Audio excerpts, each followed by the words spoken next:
Let's start with our first news. Coach Javier Mendez is not happy with Islam Makhachev. Islam has been a crown jewel for Coach Javier Mendez, but even the UFC lightweight champion isn't immune to one of his coach's pet peeves. During a recent appearance on Submission Radio following UFC 311, the renowned AKA coach was asked about the possibility of Makhachev potentially moving up to compete at 185 someday.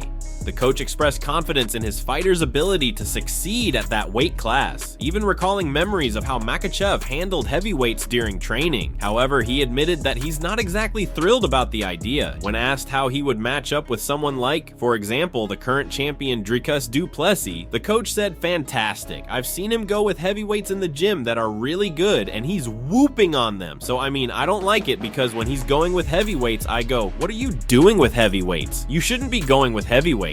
While in Dagestan, he mentioned this concern, but Makhachev responded, "No, coach, it's okay." To which Mendez insisted, "No, it's not okay, because if those guys land one good shot on you, it can change everything." In another update, Merab's coach explained how the UFC created a monster in Merab. The reigning UFC bantamweight champion is riding high after his first successful title defense against Umar Nurmagomedov at UFC 311. In the co-main event, the Georgian standout showcased his relentless cardio and world-class grappling to secure a decisive victory after 5 grueling rounds. Merab's longtime coach Ray Longo believes the UFC's tough matchmaking leading up to the title fight transformed him into the dominant force he is today. During an appearance on SiriusXM, Longo explained how the UFC's challenges helped shape Merab into what he called a monster. First off, he's still improving. Merab has always been a work in progress, even before he got to the UFC. Anytime he faced a setback, he made the necessary adjustments. Those 2 losses, which I personally don't think were legitimate, were lessons that made him stronger. He just kept evolving. Longo credited the UFC's decision to pit Merab against a series of elite opponents on his road to the title, saying, "They put a who's who of killers in front of him, probably thinking they'd stop him, but Merab walked through fire. He beat them all, gained confidence, and became the fighter you see today." It's that old saying, whatever doesn't kill you makes you stronger, and he's the perfect example of that.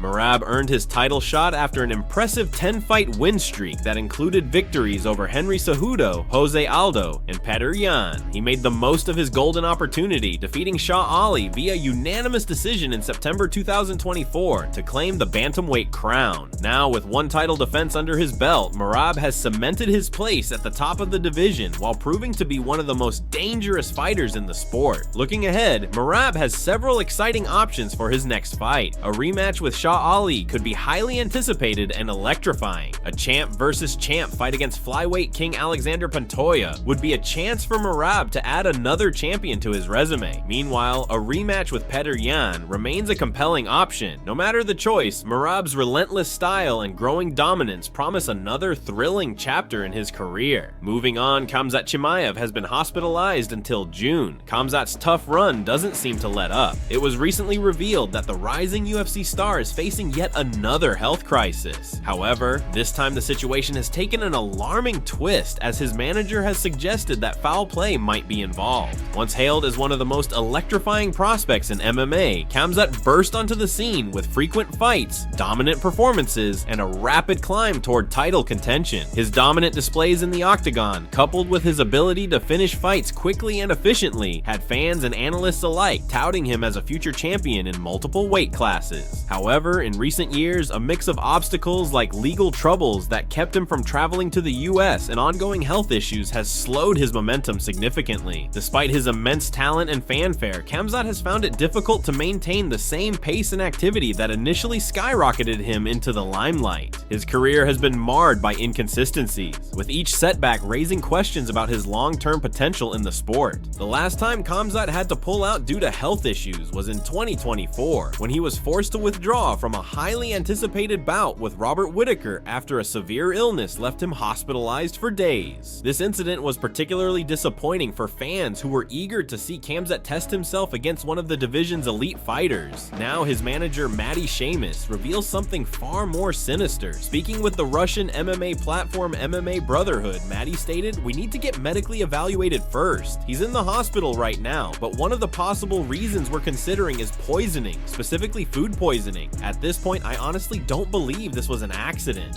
This revelation has sent shockwaves throughout the MMA community, with fans and fighters alike expressing concern and speculation over the nature of this incident. The idea of intentional foul play adds an entirely new layer of intrigue and concern to Khamzat's already challenging situation. Maddie's claim of intentional foul play has shaken the MMA community, leaving many to wonder about the implications of such a possibility. Could someone really be targeting Khamzat outside the octagon? And if so, what could their motives be? These questions remain unanswered, but the gravity of the situation has not been lost on anyone following Khamzat's journey. When asked how this could impact Khamzat's future UFC fights, Maddie responded, "Likely not happening anytime soon." This statement casts serious doubt on Khamzat's immediate future in the UFC, as his health and safety take precedence over any potential fight bookings. The UFC hasn't issued an official statement yet, and the details are still unclear. While fans are desperate for clarity, the organization appears to be taking a cautious approach, likely waiting for more information before making any announcements. Meanwhile, Khamzat's supporters are left to grapple with a mix of emotions: concern for his well-being, frustration over the lack of updates, and uncertainty about what lies ahead for their favorite fighter. This situation also raises broader questions about fighter safety and the potential vulnerabilities that come with being a high-profile athlete. If the allegations of poisoning turn out to be true, it could set a troubling precedent for the sport, prompting discussions about increased security measures for fighters and stricter protocols to prevent similar incidents in the future. Fans are left wondering what this means for Khamzat's future and whether he can overcome yet another setback in his already rocky career. Will this health crisis mark a turning point for the once promising fighter, or will it serve as yet another hurdle that he manages to overcome?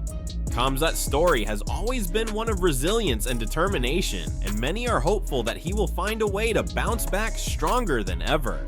What's your take on this? Could foul play actually be a factor, or is it just another unfortunate twist in Khamzat's story? Regardless of the outcome, one thing is certain: Khamzat's journey remains one of the most compelling narratives in the MMA world, and fans will be eagerly watching to see how this chapter unfolds. Finally, Umar Nurmagomedov, who was aiming to become the latest UFC champion from Team Khabib, came up short at UFC 311. The highly anticipated bout, which many expected to be Umar's breakthrough moment, took an unexpected turn when Umar revealed after the fight that he broke his hand in the very first round. Despite the injury, Umar fought valiantly, showcasing his determination and resilience, but ultimately fell short of securing the victory. His coach Javier Mendez later revealed that Umar's corner was unaware of the injury as they communicated with him between rounds. This lack of knowledge about the injury underscores the toughness and composure Umar displayed throughout the fight, as he chose to push forward despite the obvious disadvantage. It's a testament to his warrior spirit and refusal to give up, even in the face of adversity. On Wednesday, Umar underwent surgery to address the broken hand. He shared a photo of the X-ray from the procedure on his Instagram, giving fans a glimpse into his recovery journey. The post received an outpouring of support from fans and fellow fighters alike, with many wishing him a speedy recovery and expressing confidence in his eventual comeback. His manager, Ali Abdelaziz, provided some good news regarding Umar's return, tweeting, "Umar will be back in the cage mid or late summer." This update has given fans hope that Umar's setback is only temporary and that he will soon resume his climb toward championship glory. The timeline for his return suggests that he will have ample time to fully heal and prepare for his next challenge in the octagon. That's all for today. Stay tuned for more updates, and don't forget to share your thoughts in the comments.